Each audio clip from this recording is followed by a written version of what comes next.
કરીશું મહાનગરપાલિકાની કચેરીની બહાર કોંગ્રેસનો વિરોધ છે। જંગલેશ્વર ડિમોલિશનના બિલમાં ભ્રષ્ટાચાર મુદ્દે પ્રદર્શન 50થી વધુ દિવસ વીતી ગયા છતાં પણ તપાસ ધીમી ગતિએ ચાલી રહી છે। કોંગ્રેસના કાર્યકર્તાઓએ પોસ્ટર સાથે સૂત્રોચ્ચાર કર્યા છે। તો આપ જુઓ, જંગલેશ્વર ડિમોલિશનનો જે મુદ્દો છે તેને લઈને પોસ્ટર સાથે કાર્યકર્તાઓ ત્યાં પહોંચ્યા છે। 50થી વધુ દિવસ થઈ ગયા છે છતાં પણ કામ જે ધીમી ગતિએ ચાલી રહ્યું છે। કોંગ્રેસના કાર્યકર્તાઓ છે તેમનો વિરોધ। ગૌરવ દવે અમારી સાથે જોડાઈ ગયા છે ત્યાંથી લાઈવ। ગૌરવ, ડિમોલેશનનો જે મામલો છે ને ઘણા બધા દિવસો થઈ ગયા છે તેમ છતાં પણ કામ ધીમી ગતિએ ચાલી રહ્યું છે ને તેને લઈને કોંગ્રેસના કાર્યકર્તાઓ ત્યાં પહોંચ્યા છે, વિરોધ કરી રહ્યા છે। શું માંગ છે તેમની?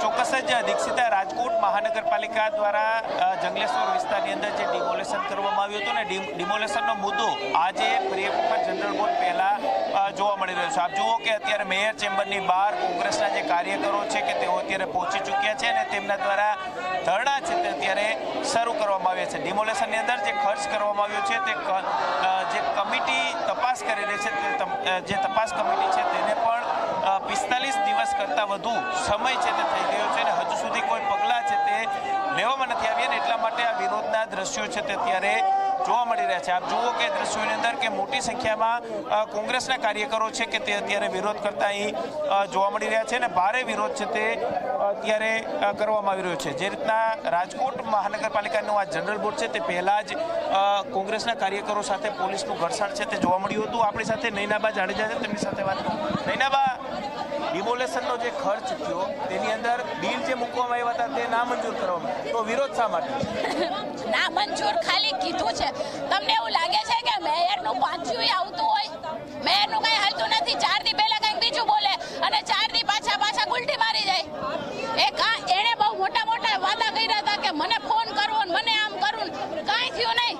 એસઆઈટીની રચના કરો, કાંઈ થાય નહીં। 4 દીમાં તમે ભૂલી જાઓ, અમે ભૂલી જઈએ, પ્રજા ભૂલી જાય, ખબર જ છે। એટલે આ સિસ્ટમેટિક એનું પ્લાનિંગ ચાલતું હોય છે કે ભાઈ આવી રીતે કરો એટલે બસ એ લોકોને એવું થાય કે પ્રજાને કે કંઈ કર્યું। બાકી આવડા મોટા ખાલી ડિમોલેશન માટે આવડો મોટો ભ્રષ્ટાચાર હોય? તમારે કાજુ કતરીયું ખાવું પડે, કોકના આંસુ પડતા હોય અને અહીંયા તમે કાજુ કતરીયું ખાવ? એ તો ઠીક, ટ્રાન્સપોર્ટેશનના વિચાર કરો, ક્રેનના ભાડા હદ હોય પછી। એટલે શું ભાજપે નક્કી જ કર્યું છે કે આ દેશને ફોલીને ખાઈ જ જવાનો? જે રેટ કોન્ટ્રાક્ટના બિલ ચૂકવા છે મ્યુનિસિપલ કમિશનરની સહીથી ચૂકવવામાં આવે તો એની સામે પગલાં લેવા જોઈએ। તો મ્યુનિસિપલ કમિશનરે જવાબદાર છે। શું તમને નથી ખબર હોતી કે આ પાણીની બોટલના 20 રૂપિયા છે એ હોલસેલમાં લ્યો તો એને 11 કે 12 રૂપિયામાં પડતું હોય? એ ન ખબર હોય અને તમારે 5-10 બોટલની જરૂર હતી કે 50,000ની જરૂરત હતી તો ચોખ્ખે ચોખ્ખું છે અને તમે ટેન્ડર મંગાવો છો તો તમને ટેન્ડર ખબર નથી હોતી કે ટેન્ડરમાં સામેવાળાએ શું ભાવ પડ્યો છે? પણ આ ટેન્ડરો પણ ભાજપના મળતિયાઓના જ હોય છે એટલે એમને આપવા જ પડે છે।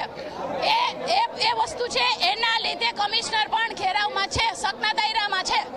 ચોક્કસ જ મ્યુનિસિપલ કમિશનર તુષાર સુમેરા સામે અત્યારે આરોપ છે તે લાગવામાં આવી રહ્યા છે અને સ્પષ્ટ કહેવામાં આવ્યું છે કે જે બિલ રેટ કોન્ટ્રાક્ટના ચૂકવી દેવામાં આવ્યા છે તે બિલ પણ શંકાના દાયરામાં છે અને જે રીતના મોટી સંખ્યામાં કોંગ્રેસના કાર્યકરો છે કે તેઓ અત્યારે અહીં વિરોધ છે તે કરી રહ્યા છે અને સૌથી મહત્વની વાત એ છે કે મેયર ચેમ્બરની બહાર અત્યારે આ ઘેરાવ છે તે અત્યારે કરવામાં આવી રહ્યો છે અને ભારે વિરોધ છે તે અત્યારે અહીં જોવા મળી રહ્યો છે। જનરલ બોર્ડ રાજકોટ મહાનગરપાલિકાનું શરૂ થઈ ચૂક્યું છે અને તે પહેલાં જ કોંગ્રેસે શાસકો છે તેમને જંગલેશ્વર ડિમોલેશનના બિલનો જે મુદ્દો છે તેને લઈ અને ઘેરતા અહીં જોવા મળી રહ્યા છે। જી બિલકુલ, આભાર। આપની પાસેથી અપડેટ્સ લેતા રહીશું।